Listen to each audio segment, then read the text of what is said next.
And Lou, you were supposed to travel to Orlando, but you got stuck in Phoenix because of all of this, right? You were affected by the hurricane. Oh, definitely. I was headed back to Orlando to get a different suit, new shirts, etc.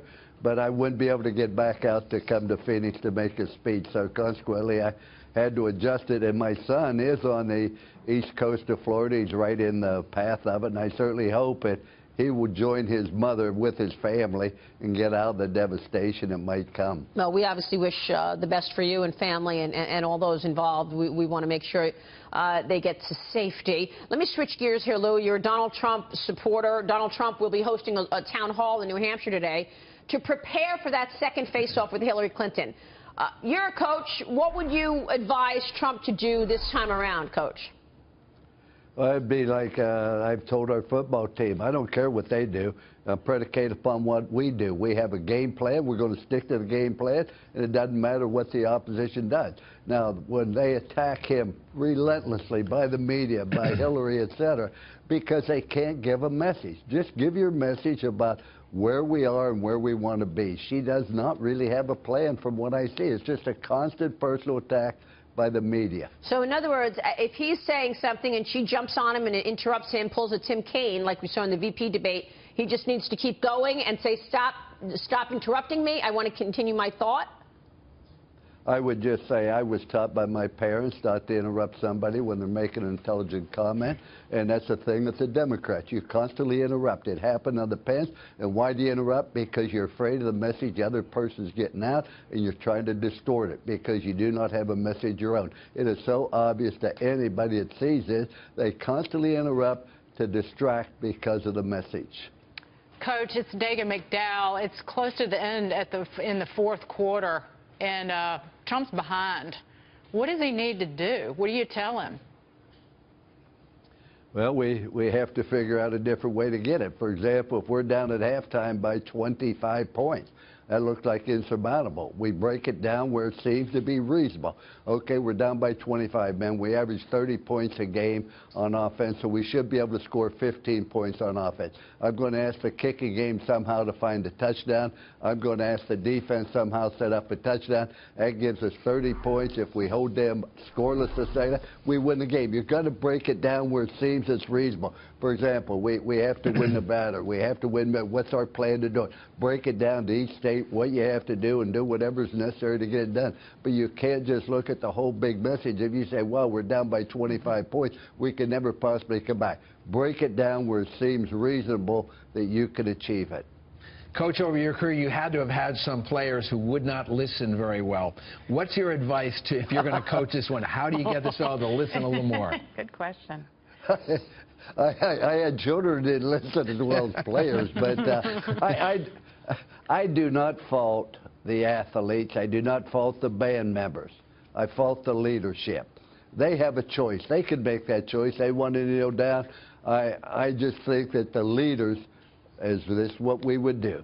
At the beginning of the year, men, we would not use this football team to promote any other cause except the university we represent. We aren't going to promote abortion, pro-life, or anything else. You want to make that case, you're free to do so. I welcome it. This country is great, but you aren't going to make us part of this football team. This football team's about our university and about excellence. You go do it on your own, but you aren't going to do it with the football team. So, Coach, I have another question for you. A lot of the voters that I talk to are concerned about Donald Trump's unpredictability. They think that he might be dangerous, and really, quite frankly, they're not sure what they're going to get. How would you reassure voters that it's going to be okay and that it's going to be better and America will be great again if Donald Trump is president? All you hear about are the negative comments about his personality. He has built some beautiful hotels. I've stayed in them. His golf courses are immaculate. He employs millions or thousands of people, and he signs a paycheck on the front. Not on the back. He's created jobs. He's created wealth for an awful lot of different people. He's created opportunity. Yeah, sometimes things don't always work out, but you look at what he's done. All they do is can attack him personally, and yet here's an individual who's been ultra successful. What more do you want? But once again, it's his demeanor. It's his attitude. It's his, how about the fact? How about the fact of what he's going to do? And let's look at unemployment. I'm talking about people being employed, lowest in 70 years. Let's look at the number of people on welfare, food stamps. Yeah. You look at poverty. I can give you a fact after. Look at our foreign policy. You go look at it. Look at the educational system. They'll send their children to a private school, but you can't have vouchers because that hurts the union. They put the union ahead of the children education. Just use the facts. I'm not saying anything except that study the facts, vote your heart. Yeah, study the facts, and he needs to constantly remind people of the facts, particularly his economic plan versus her economic plan. Coach, I want to switch gears for a second because I want to get your take on this Monday Night Football ratings are taking a hit. Viewership for this week's Monday night matchup dropped 9% from last year. Fans are getting fed up with athletes who are protesting the national anthem. What do you think the NFL should do about these protests? I feel like football is like baseball. It's American pie. And here you have these players protesting the national anthem. It's really enraging a lot of people, and they're turning off the game. Well, there's no doubt the ratings are down. Now, maybe it was because one of the games was up against the presidential debate, but Okay. I served in the Army. I was in office in the Army, and here's what I would say. I see people taking a knee. I see the burning of the flag. I say, I wish everybody should have to spend 1 year in the military. We wouldn't have some of the problems we have in this country. You'd learn discipline, you'd learn responsibility, and you'd learn to make much better choices. Yeah, they can do anything they want. But boy, I sort of think Israel has a right. Everybody spend 1 year in the military. So you don't mind that Colin Kaepernick has done this and sort of created, you know, people are following him. They're even following him in high school and in college games. Seattle Seahawks wide receiver Doug Baldwin says that some NFL owners have been telling the players they cannot protest the national anthem. Is that the right move?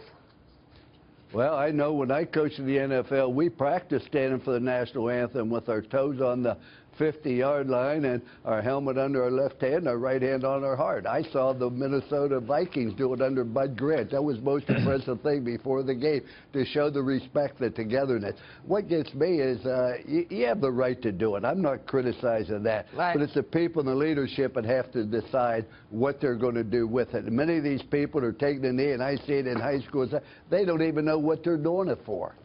Right. It's true. Coach, you coached at one of the great universities, Notre Dame. What role do the universities have in orchestrating or dealing with this, and have they done the right things? Oh, I know this. At the University of Notre Dame, everything that football team reflected the university, and they were going to be involved in it. They handled all the discipline. I had an individual drive his car on campus to empty his clothes for the fall, but he had some parking tickets. They told him not to drive it on campus. They never allowed him to play the entire year because he violated the rule of driving his car on campus. This university, the football team should reflect the values of the university. You got to play with class, with sportsmanship, obviously with intelligence, with a great competitors, with a commitment to excellence. Your football team or anything associated with the university should reflect the values of that university, and I think they have a strong say. I feel the same way about the owners. That's your team. What do you want to represent? What do you want this to stand for? All right.